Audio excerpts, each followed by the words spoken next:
ఇంకా నీ ఊరొచ్చే రౌడీల్ని వదులుతావా? షెట్టిని చంపితే వాడి స్థానంలోకి ఇంకొకడొస్తాడు. ఎందుకొచ్చావు? అందుకే వాడు ఇనాయత్ ఖలీల్ దగ్గరికి వెళ్ళాడు.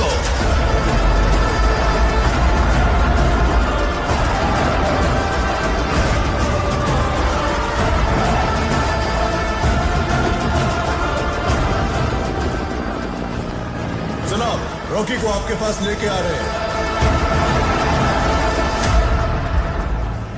आने दो उसे.